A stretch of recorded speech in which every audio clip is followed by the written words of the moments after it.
लीशन surgery के लिए नहीं मान रहा। जोयान उससे कहती है कि जब तुम व्हीलचेयर पे बैठ के प्रोग्रामिंग कोड्स लिखोगे तब ये देखना काफ़ी इंटरेस्टिंग होगा।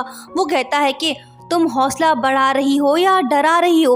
वो कहती है कि तो फिर कल से फिजिकल थेरेपी शुरू कर दो, मैं तुम्हारा नाम रजिस्टर कराती हूँ। वो कहता है कि जैसे तुम्हारी मर्जी, मतलब कि वो मान गया है। नेक्स्ट डे जोयान उसे हॉस्पिटल ले जाती है। वहाँ लीशन को पता चलता है कि उसका लाइटर तो खो गया है। जोयान उससे कहती है कि तुम ट्रीटमेंट लो, मैं उसे ढूंढती हूँ। वो तलाश तो बहुत करती है पर लाइटर उसे नहीं मिलता, जिसके बाद वो आके लीशन से कहती है कि सॉरी। वो कहता है कि कोई बात नहीं, चलो चलते हैं।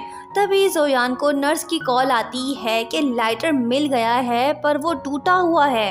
जोयान उससे पूछती है कि ये लाइटर हर वक्त तुम्हारे पास होता है, तुम तो स्मोकिंग नहीं करते, फिर क्यों इसे लिए फिरते हो। वो कहता है कि ये मेरे डैड का है, वो ट्रक के ड्राइवर थे पर एक्सीडेंट में उनकी मौत हो गई। मैं भी कितना बदकिस्मत हूँ, मॉम को बचा नहीं पाया, डैड पहले ही चल बसे। मेरी बहन की शादी कमीने इंसान से हुई। ये है मेरी दुख भरी कहानी। उसकी बातें सुन के जोयान दुखी होती है।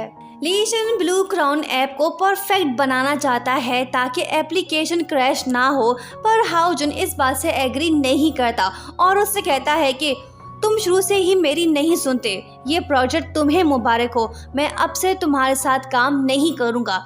ये तो फिर से नाराज होके चला गया। जोयान चाहती है कि वो लीशन के लाइटर को रिपेयर कराए क्योंकि ये उसके डैड की आखिरी निशानी है। विंटर हॉलीडेज शुरू होने वाले हैं, स्टूडेंट्स घर जाने के लिए बेताब हैं। उसके बाद होता कुछ यूं है कि जोयान लीशन को अपने चाइल्डहुड फ्रेंड के पेंटिंग एग्जीबिशन में ले जाती है। वहाँ पे जब दोनों एक दूसरे के साथ हंसी मजाक कर रहे होते हैं तो लू चैंग सब देख लेता है और दुखी होता है। बात यह है कि वो जोयान को बचपन से ही लाइक करता आया है। मौसम बड़ा ही ठंडा है, इसी वजह से हमारे भाई को ठंड लग जाती है।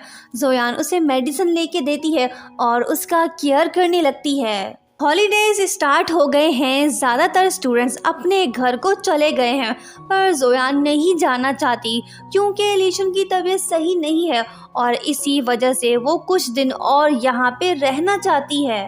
उसी रात मॉम उसे कॉल करके कहती है कि तुम घर वापस आ जाओ, पर वो उनसे कहती है कि मॉम एक्स्ट्रा क्लासेस चल रहे हैं, मैं 2-3 दिन बाद आ जाऊंगी।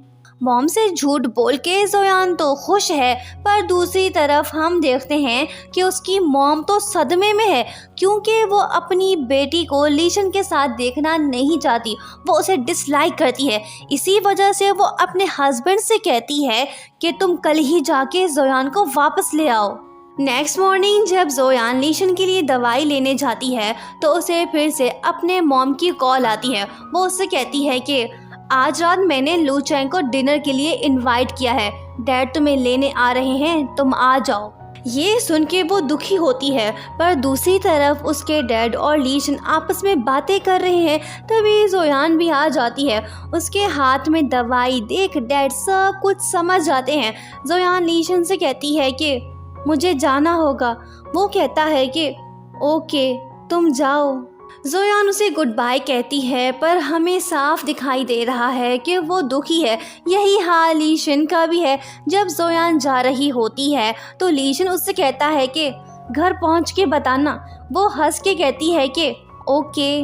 डैड जोयान से कहते हैं कि तुम फिक्र मत करो, लीशन इंटेलिजेंट बॉय है, वो सब संभाल लेगा। मतलब कि उसके डैड की सोच उसकी मॉम से मुख्तलिफ है। डैड उससे कहता है कि मैं मॉम को नहीं बताऊंगा कि तुम लीशन के साथ ही। ये बात सुन के जोयान खुश होती है क्योंकि कम से कम उसके डैड उसकी फीलिंग्स को समझते तो हैं, पर उसकी मॉम तौबा तौबा, वो तो बड़ी सेंसिटिव औरत है, उसका प्लान तो कुछ और है। दरअसल उसे लू चैंग पसंद है, वो चाहती है कि उसकी बेटी की शादी इस पेंटर से हो। पर जोयान तो लीशन के लिए फिक्रमंद है। वो उसे मैसेज करती है और उसके रिप्लाई का वेट करने लगती है। इस सीन को देख के हमें ली मन हो की याद आ गई। 아, 빨리 좀 달아. वो भी ऐसे ही तड़प रहा था जैसे जोयान तड़प रही है। कौन है हॉलीवुड स्टार ली मनहू का असली वाला फैन? कमेंट करके बताइए। आ गया रिप्लाई आ गया। अरे नहीं, ये तो किसी और का है। जोयान से रहा नहीं जाता। वो उसे कॉल करती है और पूछती है कि अब तुम्हारी तबीयत कैसी है। वो कहता है कि तुमने तो मुझे मार ही डाला था, बेवकूफ़ लड़की, दवाई तो सही लेके आती। कुछ देर पहले ही सेयोन मुझे मेडिसिन दे के गई है, वो मैंने खा ली। लड़की का नाम सुनते ही जोयान का मूड खराब हो जाता है और उसे सारी रात नींद नहीं आती। नेक्स्ट डे वो लूचेंग के साथ बाजार जाती है ताकि वो लीशन का लाइटर रिपेयर करा सके। लूचेंग उससे पूछता है कि ये किसका है। वो कहती है कि है कोई क्लासमेट। ये बात जान के लूचेंग अच्छा फील नहीं करता। जब वो लीशन को कॉल करती है तो उसे सियोन की आवाज़ सुनाई देती है, जिसके बाद वो सोचती है कि ये लड़की तो लीशन के पीछे ही पड़ गई। इसका इंस्टाग्राम चेक करती हूँ, अगर लीशन उसके साथ है तो पता चल जाएगा। उसने फ़ोटो तो कुछ देर पहले ही अपलोड की है, पर लीशन इसमें दिखाई नहीं दे रहा। कहीं वो उसके पीछे तो नहीं खड़ा हुआ। लीशन ने जोयान को टेंशन में डाल दिया है। आगे क्या होना है ये तो हम नेक्स्ट पार्ट में ही देखेंगे।